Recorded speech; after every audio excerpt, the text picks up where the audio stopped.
Well, my name is Robert James Johnston. I'm the son of an American hero, is the way I put it. My father was joined the Army in 1940 at the age of 16, and has a very proud legacy for his life. I'll share a little bit of that with you today, but backing up just a little bit, I was raised in a military family. My stepfather, which I didn't know at the time was my stepfather, was in the United States Air Force. So I grew up on Air Force bases all of my years growing up until I was a senior in high school, and then I joined the Air Force myself and spent 4 years from 69 to 73. 4 years that I don't regret at all. I'm very proud of that. It was a privilege to me to join the United States military. And you know, coming up Saturday is Veterans Day.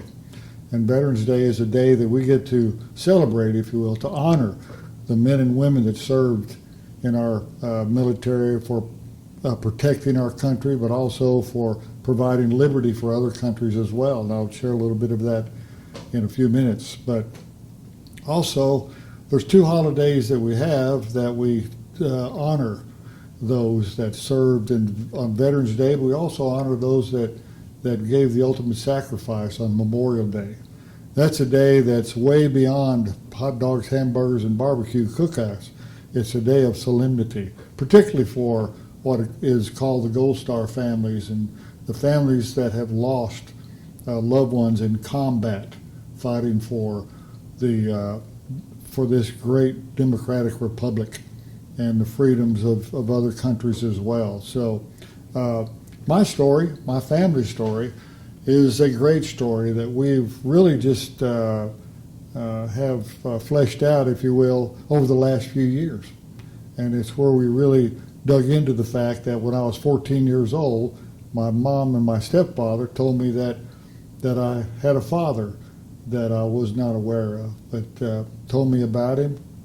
Not a great deal, so we've had to do most of the research ourselves to be able to find out who my father was. He was in the United States Army. I said earlier, he joined the Army at 16, fought all the way through World War II, and started his journey in combat on the Aleutian Islands, on the island of Kiska, the first battle with the Japanese. A lot of people are not even aware of that battle for that. Rest of World War II he spent in the South Pacific. He was part of the notable 147th Infantry Regiment. They were a group of probably about 2,500 men that went on the island of Iwo Jima. And right after the Marine Corps had finished the battle there, they thought it was over. What they didn't realize was when the Marines left, there's 2,500 fanatical Japanese that were living in the caves, miles and miles of caves at Iwo Jima. And the 147th task was to go into those caves, talk them into surrendering or kill them. They killed a lot more than surrendered because their honor didn't permit them to surrender. And my father also, with the 147th, went to Okinawa, Guadalcanal, Tinian, and Saipan and did the same thing. So he had a horrific experience, to say the least. But I did find out that my father did what he wanted to do. He really wanted to be an American combat soldier, and we also, just in 2021, the United States Army came to my home and made a presentation of his medals in my home. It was a wonderful experience. My son and some of my grandchildren were there, and to actually have this Army major in dressed blue uniforms just sharing about who my father was, and we had no idea until he came to our home and told us about all of that, gave us copies of the medals and certificates and all the other things that came with it. It was quite impressive. And that's when I really started finding out who my father was. What an American hero, a man of courage like all the rest of them that he was with. Men that weren't afraid to go and to sacrifice their lives if need be for the freedom and liberty of others. And that's his legacy for sure. So through our journey of finding out who my father was, it also included a trip to South Korea. We were privileged to go there with a program that the South Korean government calls the Revisit Program, where they actually paid my way to Korea. And my wife went, and they took such great care of us. It was 5 days, I believe it was, that they took us to different Korean War cemeteries where my father's name was engraved on the walls. I got to go to the DMZ, and that was a special time for me and my wife too, to be able to go there, to look into North Korea, and to actually be able to go into the buildings, the blue buildings there where President Trump met with Kim Jong-un and all of that. And when I was in that building, there's a line down the middle. This is North Korea, this is South Korea. And I asked the guard if I could come into North Korea. He smiled a little bit, and he backed up and put his back up against the door on the North Korean side of that room. And he said, come on over. So I actually got to go 10 feet into North Korea, which was kind of an emotional thing for me, of being able to actually do that, and not knowing if my father's remains are still there or if they were repatriated out in some previous opportunities, like when President Trump was able to get those 55 boxes of the remains from North Korea. And by the way, they've identified several men out of my father's unit when he went into Korea. But backing up just a little bit, in preparation for his trip from World War II, that pause in between, he married my mother, and then went to Fort Benning, Georgia for additional combat training before the anticipated trip to South Korea. And knowing that the war was coming with North Korea, they didn't know when, but my father and mother were at Fort Benning again. But my mom tells a story too, that while they were there, my father went out with my mom to walk around outside the gate, and there was a tent set up. And my father said to my mom, Teresa, what's going on in the tent over there? And he said, and she said to him that it was a tent revival. He said, oh, okay, well, let's walk over there. He walked over there, and my mom tells a story. She told me tearfully that he said, I'm going in. And he went up to the front of the altar, gave his heart to Jesus. And my mom said, I wept at the door, just stood at the door and just wept my eyeballs out. And he came out and said they went back into Fort Benning. He finished his combat training and left for California for additional training, then to Japan for additional training, and then on into Korea. He went to, he was part of the Incheon landing on September the 18th, 1950, and they went in to drive the North Koreans at the time, mixed with the Chinese, back out of South Korea. They did that. They actually secured South Korea very quickly. It didn't take long at all.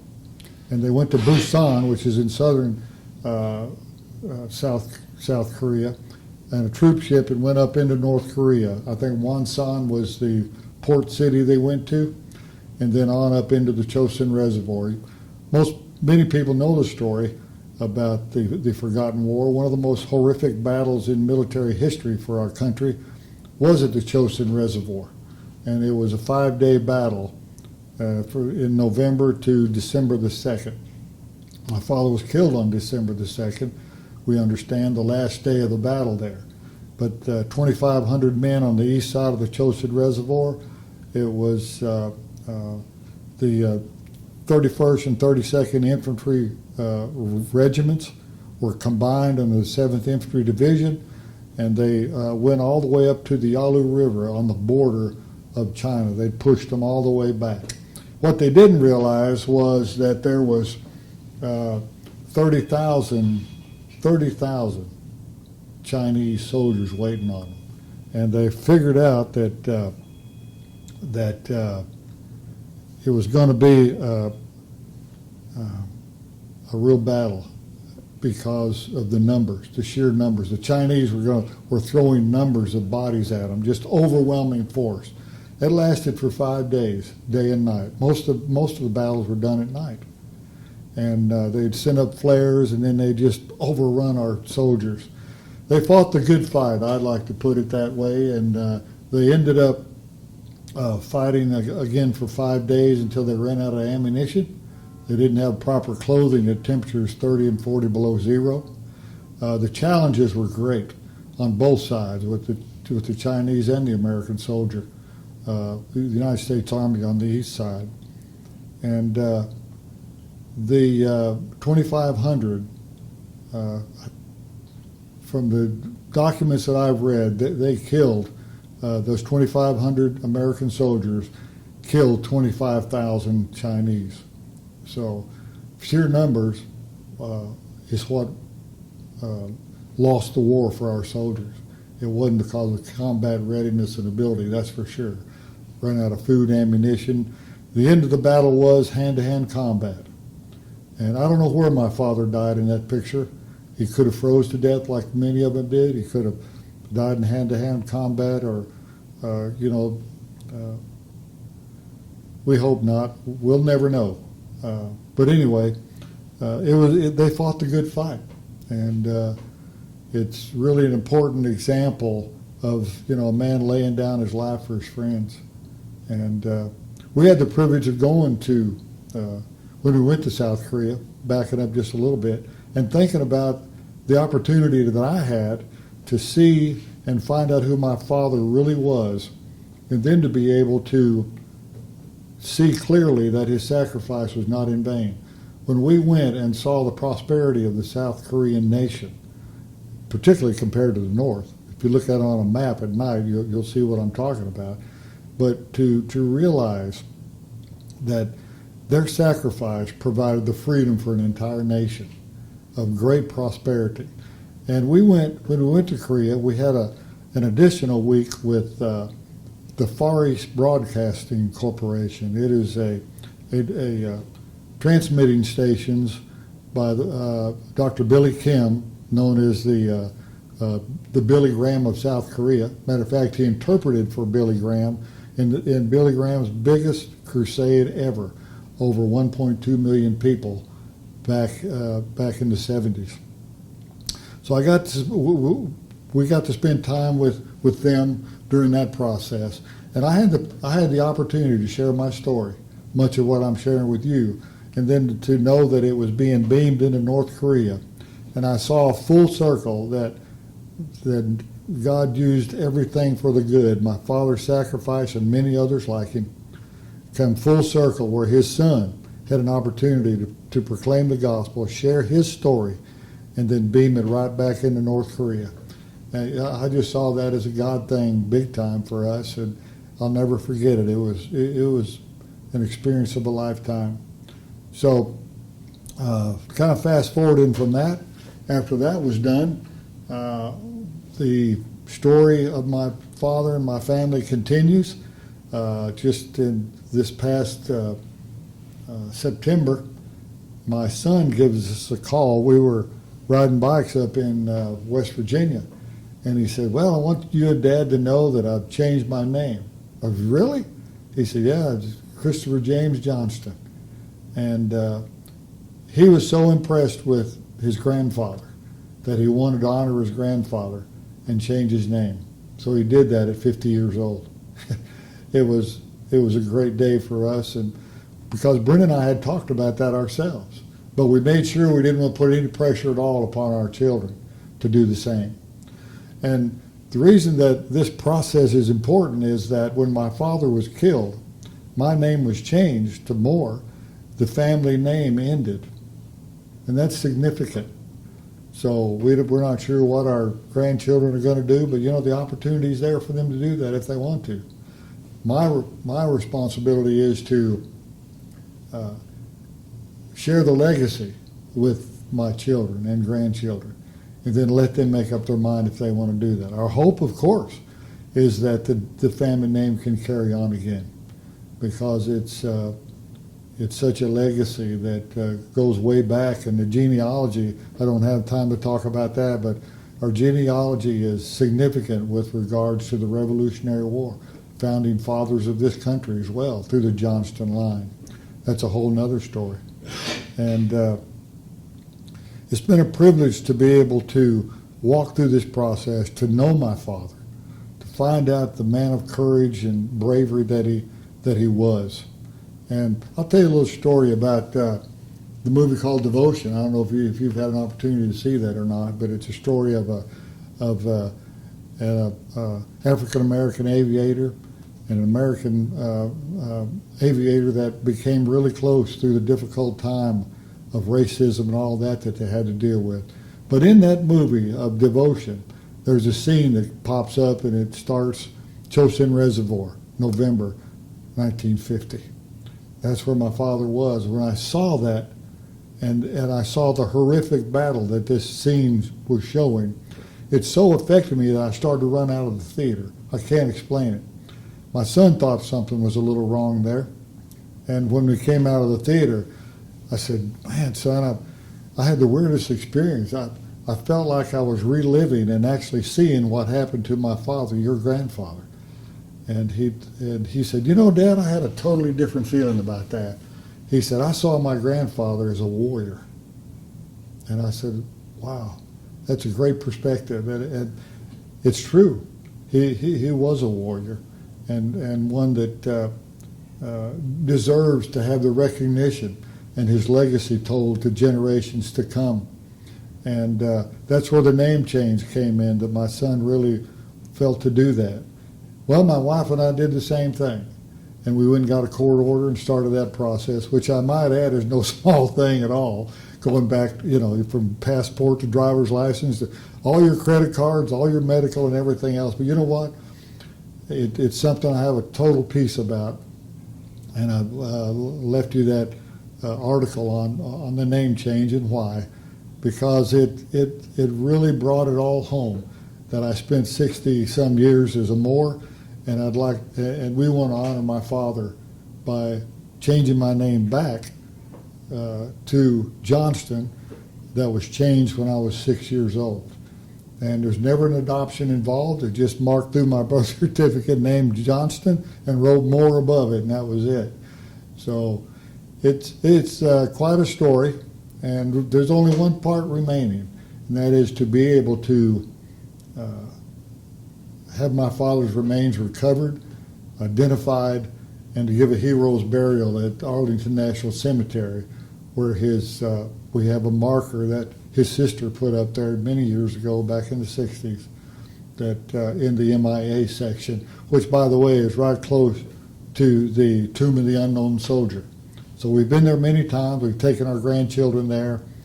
And my wife and I's goal is simply this, is to pass on the legacy of my father, a great American who believed in this nation as I do, who sacrificed his life for this great democratic republic and for the people of the South Pacific and the people of South Korea.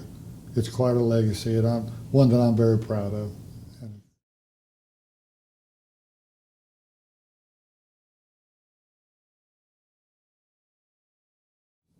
That would be probably the apex of my emotions. I'm not sure how I would handle that. But first of all, I would have to give God all the glory and the thanks for the doors that he opened to get us to this point. But if and when that happens, it will be one that would be the crescendo, if you will. It would cap off the legacy of my father. And I don't know if you've seen what they do for those that are recovered MIAs, but it's a full military funeral with the caissons, horse-drawn, 20 or 25 soldiers marching with it. It's just a tremendous experience.